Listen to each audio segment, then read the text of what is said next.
Hey guys, कल हमने देखा था शॉक। ओके, ये हम शॉक का टॉपिक कर रहे हैं। तो शॉक के बारे में हमने क्या देखा था, डेफिनेशन देखी, शॉक क्या होता है, फिर टाइप्स देखे थे।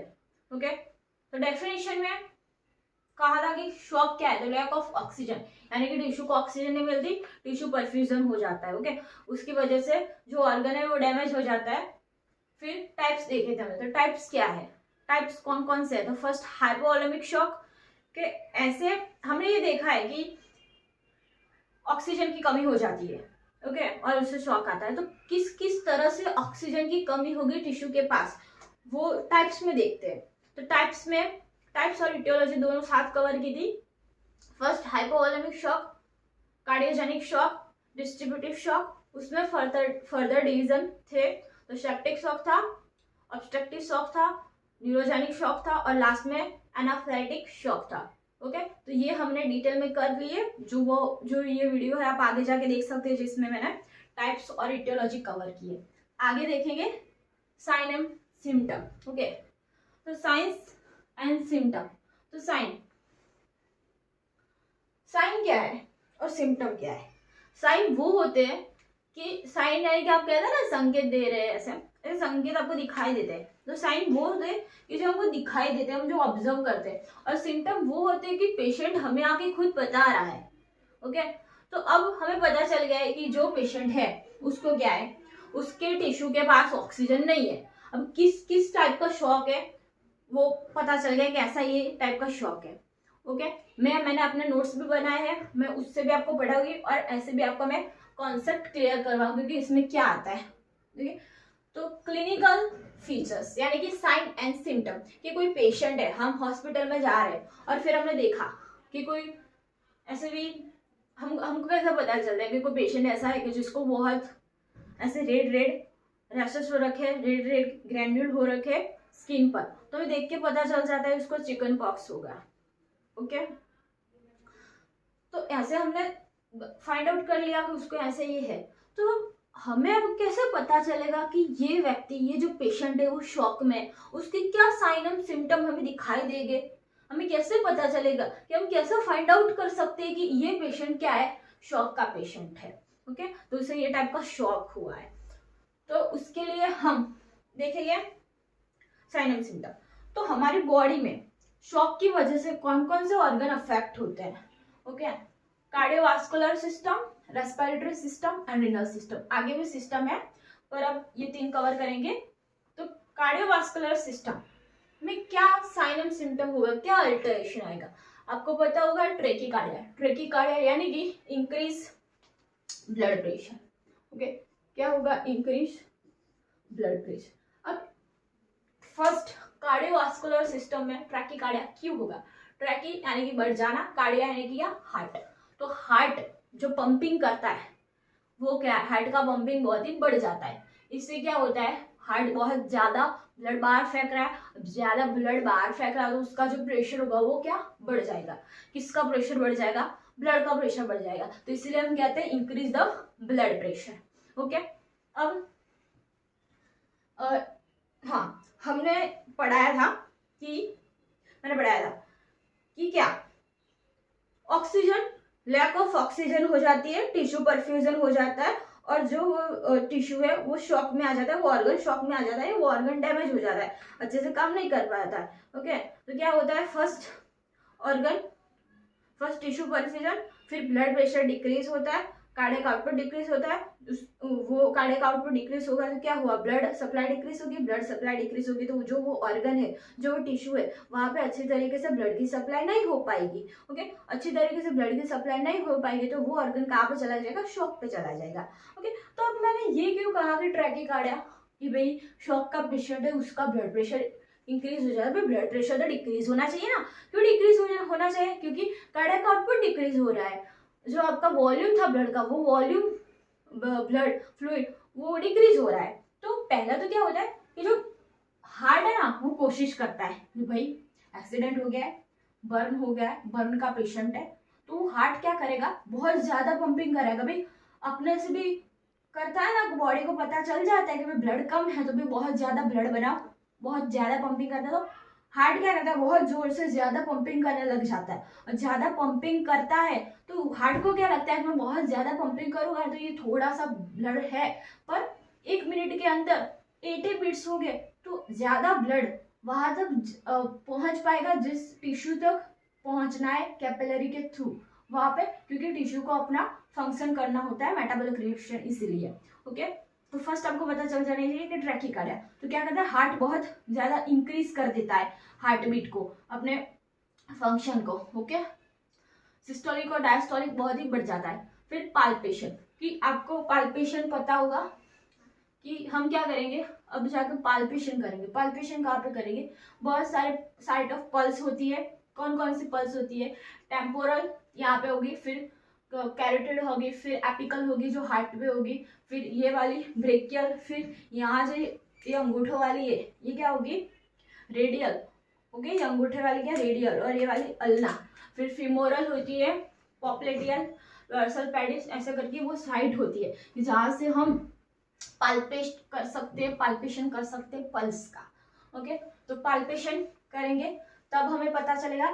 तो इसमें क्या होगा, पाल्पेशन बहुत ही, जो ब्लड है वो क्या, बीपी बढ़ गया है, बीपी बढ़ गया है तो क्या ब्लड प्रेशर इंक्रीज हो रहा है, तो बहुत ही जोर से पाल्पेट होगी वो जो आर्टरी है या वो वेन है। Okay, pulse.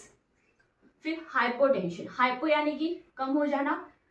Okay, hypotension, tension यानी कि वो वाला टेंशन नहीं कि भाई हमें टेंशन आ गया, टेंशन वो वाला कि कोई ऑर्गन है उसको क्या करना पड़ता है, बहुत ऐसे स्ट्रेस पे रहता है वो ऑर्गन काम करने के लिए, फ्रीली काम कर नहीं पाता, वो स्ट्रेस के साथ काम करता है, उसे कहते हैं टेंशन, हाइपरटेंशन। तो बीपी इंक्रीज हो जाना। ओके, हाइपोटेंशन, बीपी डिक्रीज हो जाना। तो हाइपोटेंशन कि उसे बहुत काम करने की कोशिश कर पर वो कर नहीं पाता, तो हाइपोटेंशन यानी कि क्या होता है, बीपी डिक्रीज हो जाता है। ओके, तो फर्स्ट तो पहला हार्ट ने क्या किया, तो भाई चलो ट्रैकीकार्डिया कर देते हैं। फिर क्या, ब्रैकीकार्डिया, ब्रैकीकार्डिया को क्या कहते हैं, इसे हाइपरटेंशन कहेंगे। ओके, हाइपरटेंशन भी कहेंगे, इसी को ही ट्रैकीकार्डिया या हाइपरटेंशन कहेंगे। हाइपरटेंशन में क्या होता है, ब्लड प्रेशर इंक्रीज हो जाता है। ब्रैकीकार्डिया में क्या होता है, ब्रैकीकार्डिया में उसको हम हाइपरटेंशन भी कहेंगे, उसमें जो आपका ब्लड प्रेशर है वो क्या, डिक्रीज हो जाता है। ओके, तो पहले तो हार्ट क्या करेगा, बहुत जल्दी से पंपिंग करेगा क्योंकि वॉल्यूम बहुत ही कम है। फिर हार्ट क्या करेगा, बहुत भाई नहीं हो पा रहा है ही नहीं ब्लड, तो क्या होगा, बीपी डिक्रीज हो जाएगा। ओके, फिर इतने 3 सिम्टम देखने को मिलेंगे कार्डियोवास्कुलर। देखो हमें याद कैसे करना है कि क्यों लैक ऑफ ऑक्सीजन किसकी वजह से हो जाती है, ब्लड सप्लाई नहीं मिलेगी तो ब्लड किस में आता है, कार्डियोवास्कुलर सिस्टम में। फिर क्या होता है, क्या नहीं मिलती है ब्लड में, क्या होता है, ऑक्सीजन। ब्लड यानी कि आरबीसी क्या पकड़ के चलता है, ऑक्सीजन। तो फिर क्या देखेगा, रेस्पिरेटरी सिस्टम, और वही ब्लड सब ऑर्गन पर जाता है। तो कौन से ऑर्गन पर जाएगा, रिनल ऑर्गन पर जाएगा, रिनल में जाएगा, फिर डाइजेस्टिव ट्रैक में जाएगा, फिर न्यूरो यानी कि नर्वस सिस्टम में जाएगा, फिर मसल्स में जाएगा, फिर स्किन में भी जाएगा। तो ये हमें ये सिस्टम मैंने जो भी कहा है वो आपको आगे पढ़ना है। ओके, अभी के ये थे। तो रेस्पिरेटरी सिस्टम में क्या देखेगा, यहाँ पे जैसे ट्रैकीकार्डिया, यहाँ पे क्या होगा, ट्रैकेपनिया। ट्रैकेपनिया यानी कि ट्रैकेपनिया क्या होता है, increase aspiration rate. Aspiration rate normal कितना होता है भाई, नॉर्मल 16 to 22 ये नॉर्मल होता है। ओके, अब रेस्पिरेशन कैसे चेक करते हैं, एब्डोमेन देख के चेक करेंगे, कोई पेशेंट है। अभी हम बात क्या कर रहे हैं कि अभी हम पहुंचे हॉस्पिटल में, किसी पेशेंट को हम ऑब्जर्व कर रहे हैं, तो हमें कैसे पता चलेगा कि ये शॉक का पेशेंट। तो ये सब हम क्या करेंगे, साइन एंड सिम्टम उसके ऑब्जर्व करेंगे। ओके, साइन है ऑफकोर्स ऑब्जर्व करेंगे, सिम्टम वो खुद पता होगा ये हो रहा है।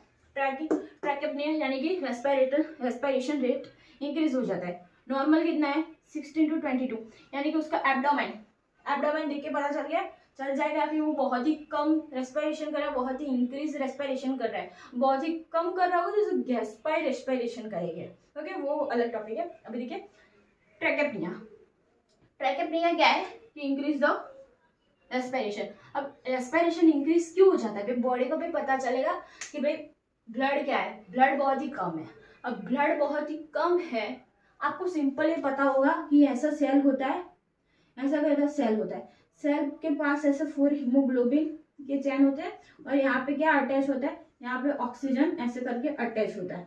ओके, 1 हीमोग्लोबिन, इसमें हीमोग्लोबिन होगा, हीम प्लस ग्लोबिन, वहां पे चैन होगी, वहां पे ये अटैच होगा। तो बहुत एक सेल आरबीसी का, आरबीसी के एक सेल में यानी कि 82 मिलियन हीमोग्लोबिन तो हो गए, कितने 82 मिलियन हीमोग्लोबिन देखने को मिलेंगे सिर्फ एक सेल में आरबीसी के। और ये हीमोग्लोबिन किसको पकड़ के रखता है, एक हीमोग्लोबिन, क्या, एक हीमोग्लोबिन 4 O2 मॉलिक्यूलर पकड़ता है, बाइंडिंग करता है अपने साथ। ओके, तो एक हीमोग्लोबिन कितने O2 के मॉलिक्यूलर को बाइंडिंग करेगा, 4। ओके, तो अब क्यों ट्रैकेपनिया हो गया, ट्रैकेपनिया यानी कि रेस्पिरेशन रेट बहुत ज्यादा बढ़ गया, बहुत ही श्वास अंदर खींच रहे, आजा आजा आजा, बहुत ही ऐसे टेंशन के साथ खींच रहे, स्ट्रेस ले रहे, सांस अंदर आजा। क्यों, क्योंकि जितना ज्यादा क्या होगा, जितना ज्यादा ये 82 मिलियन हीमोग्लोबिन को ये O2 पकड़ेगा, हीमोग्लोबिन O2 को पकड़ेगा, उतना ज्यादा क्या होगा कि हमारा जो भी सेल है उसको क्या मिल पाएगा, उसको O2 ऑक्सीजन मिल पाएगा। हमारा मेन उद्देश्य क्या है, लक्ष्य क्या है, हमारा गोल क्या है कि भाई सेल है उसको हमें O2 प्रोवाइड करना है। क्यों करना है, क्योंकि उसको जो मेटाबॉलिक उसका रिएक्शन है वो हमें करवाना है। क्यों करवाना है, क्योंकि उसके फंक्शन अच्छी तरीके से हो रखे हैं। अब नहीं होएंगे तो वो जो ऑर्गन होगा वो क्या डैमेज हो जाएगा और वो शॉक में चला जाएगा। इसलिए तो इसमें रेस्पिरेशन सिस्टम में क्या होता है, फर्स्ट ट्रैकेपनिया यानी कि रेस्पिरेशन इंक्रीज हो जाता है। इससे क्या बहुत ही ज्यादा हम एयर में से बहुत ही ज्यादा ऑक्सीजन खींचेंगे और ये ऑक्सीजन बहुत ही ज्यादा ऑक्सीजन ये इस HB के साथ ऐसे बाइंड होगा। ओके, और जितना ज्यादा बाइंड होगा उतना ज्यादा सारे टिश्यू वो सर्कुलेशन में जाएगा और सर्कुलेशन को थ्रू सारे टिश्यू को ऑक्सीजन मिल पाएगा। ओके, फिर डिसएपनिया, ये तो मैंने कहा था कि जो ये बॉडी खुद करती है। अब डिसएपनिया कि भाई है ही नहीं आपके पास, ब्लड ही नहीं है, भाई कितना खींचेंगे, खींच के कितना खींचेंगे, तो फिर क्या दिखने को मिल जाएगा, डिसएपनिया यानी कि डिक्रीज रेस्पिरेशन रेट 16 से डिक्रीज हो जाता है, और ये इसमें क्या होता है 22 से इंक्रीज हो जाता है। ओके, तो 16 से डिक्रीज हो जाता है इसमें कि भाई अब ज्यादा नहीं, डिसएपनिया हो गया है, रेस्पिरेशन रेट सांस लेने की जो क्षमता है ब्रीदिंग करने की वो कम हो गई है। अब साइनोसिस क्या होगा कि ऑक्सीजन नहीं ले पा रहे हैं।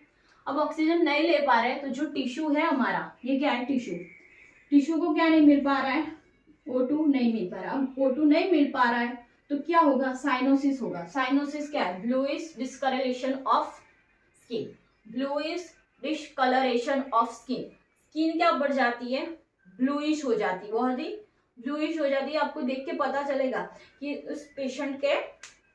उस पेशेंट का जो स्किन है वो ब्लूइश कलर की होगी, तो आपको पता चल जाएगा इसीलिए क्या है, उसको साइनोसिस है। साइनोसिस यानी कि उसको लैक ऑफ ऑक्सीजन है, ऑक्सीजन अच्छी तरीके से वो टिश्यू को नहीं मिल पा रहे, उसकी वजह से ब्लू कलर का स्किन हो जाता है, उसको कहते हैं cyanosis, bluish discolouration of skin. Okay, ये साइनोसिस इंपॉर्टेंट है, जो मैं इंपॉर्टेंट है वो मैं ऐसे कर रही हूँ, ये वाले टिक किया मैंने। अब क्रैकडल साउंड, ओके, क्रैकडल साउंड क्या है, क्रैकडल साउंड यानी कि क्रैकडल साउंड क्या होता है। अब देखिए मैंने कहा था कि जो हमारा हार्ट है,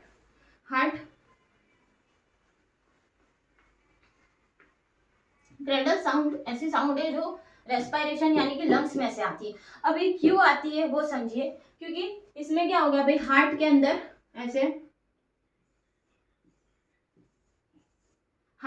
क्या हो गया है, मैं फॉर एग्जाम्पल ड्रॉ करके आपको समझा रही हूँ कि हार्ट के अंदर क्या हो जाए कि बहुत ज्यादा ब्लड नहीं है। ओके, हाइपोवॉलीम में होके रखा है, ब्लड नहीं है। ओके, अब ये ब्लड नहीं है वो तो ठीक है। अब दूसरा क्या हो जाता है, कार्डियोजेनिक। ओके, कार्डियोजेनिक मैंने आपको नोट्स में से मैं तो पढ़ाया नहीं है।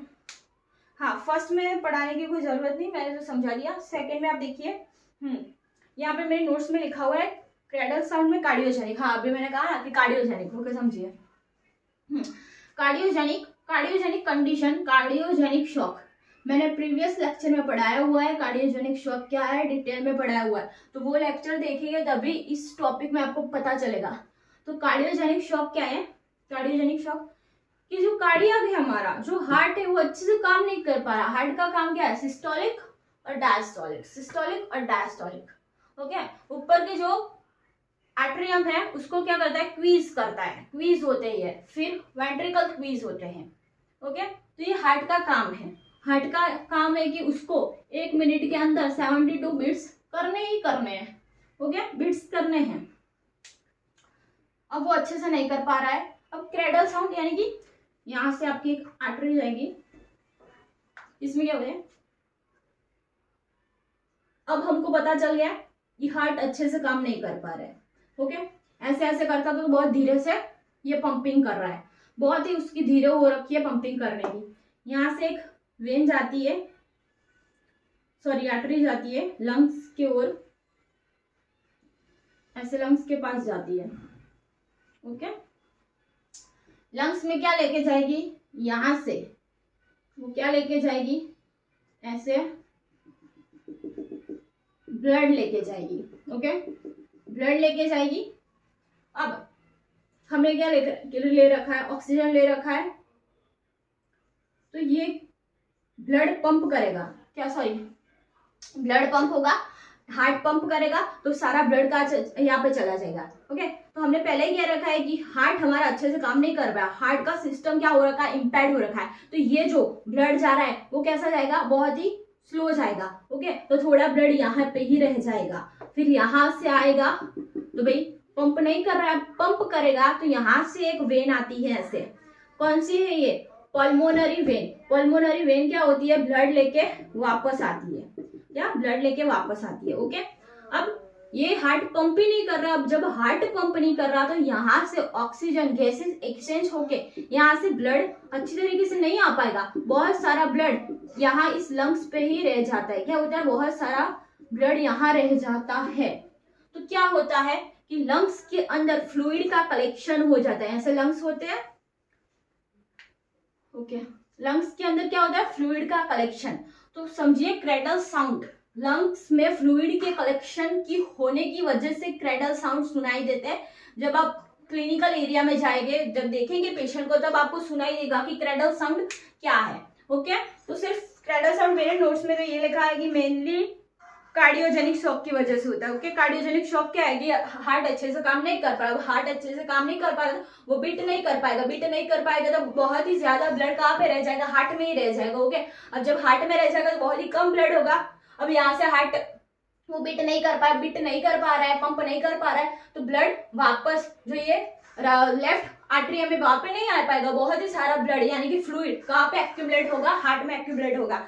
This due to fluid collection in lungs. तो लंग्स में बहुत सारा फ्लूइड कलेक्शन होता है, जिसकी वजह से जब हम स्टेथोस्कोप लेके जब साउंड सुनते हैं तो वहां पे क्रेडल साउंड सुनने को आती है। क्रेडल यानी कि कोई ऐसा नहीं घड़े का मटका होता है वो फूट जाता है फिर कैसे घर करके आवाज आती है, वैसे ही हार्ट में आपको साउंड लंग्स में आपको क्या वो साउंड सुनने को मिलेगी। क्यों सुनने को मिलेगी? क्योंकि यहाँ पे एक्यूमुलेशन ऑफ फ्लूइड हो जाता है, फ्लूइड कलेक्शन हो जाता है लंग्स के अंदर। अब देखिए रीनल सिस्टम क्या है? रीनल सिस्टम का आपको देखो कुछ भी आपको डिसीज है, ये देखो एमएसएन सब्जेक्ट है, ओके। उसमें हम मेनली क्या पढ़ेगा? डिसीज के बारे में पढ़ेगा। डिसीज को क्या है, क्या टाइप है, कैसे डायग्नोस कर सकते हैं, हम क्लिनिकल एरिया में जाएंगे तो कैसे किस तरीके से उस पेशेंट को पता कर सकते हैं, साइन एंड सिम्टम मैनेजमेंट, ये सब आएगा, ओके। तो आपको सिंपल एनाटॉमी तो आके रखी होगी, ओके। आपको आनी होनी चाहिए सिंपल एनाटॉमी, ओके। वो 11-12 में भी आती है, तो आई होप आपको पता ही होगा। ये ऐसा नहीं है नर्सिंग के स्टूडेंट है, फार्मा के स्टूडेंट जो भी ये टॉपिक आता है वो पढ़ सकते हैं। अब चलो रीनल सिस्टम में क्या है? रीनल सिस्टम में क्या हो जाता है? यूरिन आउटपुट डिक्रीज, यानी कि यूरिन आउटपुट डिक्रीज होता है। देखो आपको सिंपल पता होगा रीनल यानी कि किडनी। तो किडनी क्या है? ऐसे दो बीन शेप किडनी है, ओके। ये क्या निकल रहा है? यूरेटर निकल रहा है, यूरेटर निकल रहा है। अब यूरेटर से यहां से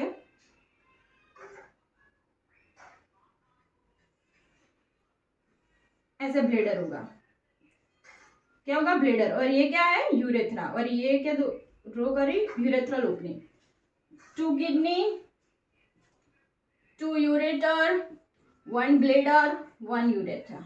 ओके, किडनी के अंदर, kidney is a most retroperitoneal organ. Retroperitoneal का और मतलब क्या होता है कि आपकी जो कैविटी, ओके, आपकी कैविटी है क्या, ये वाली जो ये आपका एक्सिलियर पार्ट है, आपका बॉडी का ये एक्सिलियर पार्ट है, यहाँ पे डिवाइड कौन करता है, डायाफ्राम। डायाफ्राम क्या करता है, डिवाइड करता है। डायाफ्राम इस जो पूरी कैविटी है उसको क्या कहेंगे हम, हाँ, सीरोस, हाँ, कैविटी का नाम, ओके, मुझे कैविटी का नाम पता नहीं है, ये होल कैविटी को क्या कहते हैं, शायद शीरोस कैविटी करके है नाम, आप सर्च कर लेना होल कैविटी को क्या कहते हैं।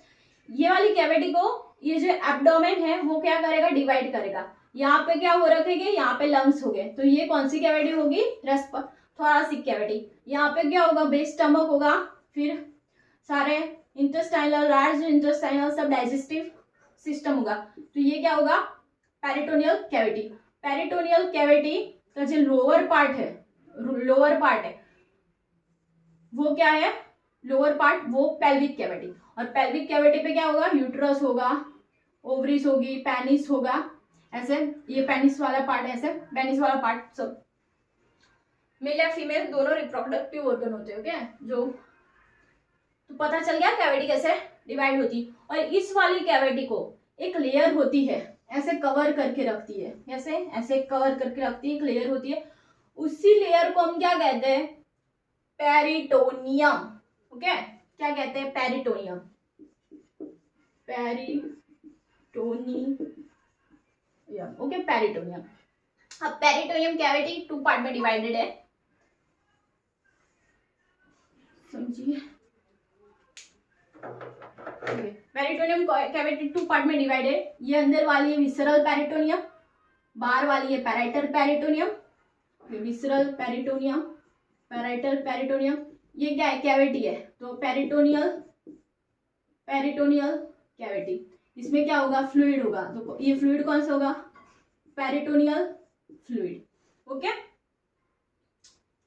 तो मैंने क्या कहा कि kidney is the most retroperitoneal cavity. Retro यानी कि इस किसी भी कैविटी में आपको किडनी नहीं दिखाई देगी। किडनी क्या होती है, पीछे होती है, पीछे ऐसे बैक के साइड, यहाँ पे पीछे होती है। पीछे यानी कि ये जो कवर है पेरिटोनियम के बाहर होती है, रेट्रो पेरिटोनियम। रेट्रो का अर्थ क्या है, पीछे, पेरिटोनियम का, पेरिटोनियम किसके पीछे भाई, पेरिटोनियम के पीछे। ओके, तो पेरिटोनियम के पीछे होती है, पेरिटोनियम कैविटी में नहीं, सॉरी, पेरिटोनियम की लेयर के अंदर नहीं होती। ओके, अब किडनी का मेन फंक्शन क्या है, अब देखो इसमें क्या होता है, यूरिन आउटपुट। आपको ये समझना होगा कि शॉक की वजह से यूरिन आउटपुट कैसे डिक्रीज हो जाता है। किडनी के अंदर नेफ्रॉन हो गया, जो structural functional organ, sorry unit है, वो क्या है, नेफ्रॉन है। अब नेफ्रॉन की वजह से कैसे, ओके, अब देखिए नेफ्रॉन, ये क्या है, ग्लोमेरुलर्स, यहाँ पे Bowman's capsule, PCT, proximal convoluting tube, हेलेनोपास, DCT and collecting tubule. Okay, तो ऐसे कलेक्टिंग ट्यूब्यूल होगी। अब यहाँ पे क्या होता है, यहाँ से एक ऐसे आर्टरी आ रखी होती है और यहाँ से ऐसे, तो इसे कहते हैं इफरेंट आर्टरियोल। क्या कहते हैं, इफरेंट आर्टरियोल। ओके, और इसे कहते हैं अफरेंट आर्टरियोल, अफरेंट आर्टरियोल। ओके, ये वाली क्या करती है, ब्लड को लेके आती है, यहाँ से ब्लड फिल्टर होगा और यहाँ से वापस ब्लड चला जाएगा। ओके, तो फिल्टर होके कहाँ पे आ गया, ब्लड यहाँ पे आ गया। अब देखो कि शॉक की कंडीशन में क्या हो रखा है, शॉक की कंडीशन में हार्ट अच्छे से काम नहीं कर पा रहा है, जो फ्लूइड है, जो ब्लड है, वो बहुत ही कम हो रखे है। ओके, वो अच्छे से काम नहीं कर पाता, वो अच्छे से काम नहीं कर पाते तो प्रेशर क्या हो रखा है, अभी प्रेशर बहुत ही डिक्रीज है। क्या है, ब्लड प्रेशर बहुत ही डिक्रीज, जब प्रेशर डिक्रीज होगा तो ये किडनी के अंदर ये रीनल आर्टरी और renal vein, renal artery blood लेके आते हैं, रीनल वेन बाहर लेके जाए, तो ये रीनल आर्टरी जो ब्लड लेके आएगी वो कितना लेके आएगी, बहुत ही कम लेके आएगी। क्यों कम लेके आएगी, क्योंकि जो ब्लड प्रेशर बहुत ही कम हो रखा है, इसलिए बहुत ही कम ब्लड इसके अंदर आएगा। अब जब कम ब्लड अंदर आएगा तो क्या होगा, यूरिन आउटपुट डिक्रीज होगा। यूरिन आउटपुट, यहाँ से यूरिन बनता है, यूरिन बन के जो ऐसे ब्लेडर में, जो ब्लेडर होता है उसमें क्या होता है, स्टोर होता है, ठीक है। तो ब्लेडर में स्टोर होता है, ब्लेडर में कितना स्टोर हो सकता है, 400 ml। 400 ml स्टोर होने के बाद आपको अर्जेंसी आएगी और पता चलेगा अब यूरिन पास करने जाना है। तो क्या हो रखा है भाई, बीपी डिक्रीज है, बीपी डिक्रीज होने की वजह से ये अच्छी तरीके से बहुत कम ब्लड आ रहा है, कम ब्लड आ रहा है, तो यहाँ से फिल्ट्रेट, जो ब्लड फिल्ट्रेट हो रखा है वो कितना, बहुत ही कम ब्लड फिल्ट्रेट होगा। कम ब्लड फिल्ट्रेट होगा तो ये जो यूरिन आउटपुट है वो क्या हो जाएगा, डिक्रीज हो जाएगा। और ये जो यहाँ पे जो फिल्टर आता है उसको क्या कहते हैं, GFR। GFR नॉर्मली कितना होता है, 125 ml, 125 ml। अब जब ब्लड कम आ रहा तो GFR कितना आएगा, 40 ml होगा, ओके, या 30 ml कुछ भी हो सकता है। तो यानी इसका मतलब है कि जो GFR है वो क्या हो जाएगा, GFR बहुत ही कम हो जाएगा GFR, ओके। तो पता चला क्यों यूरिन आउटपुट कम हो जाए, क्योंकि ब्लड प्रेशर कम है, ब्लड ही नहीं है, तो भाई क्या निकालेगा और क्या होगा, तो बहुत ही कम फिल्टर हो रहा है, तो ग्लोमेरुलर फिल्ट्रेशन रेट कितना है, बहुत ही कम है, ओके, कम हो जाता है। अब नेक्स्ट है डाइजेस्टिव, ओके, नोट्स में तो कुछ नहीं है ज्यादा, ओके। नेक्स्ट डाइजेस्टिव सिस्टम देखेंगे।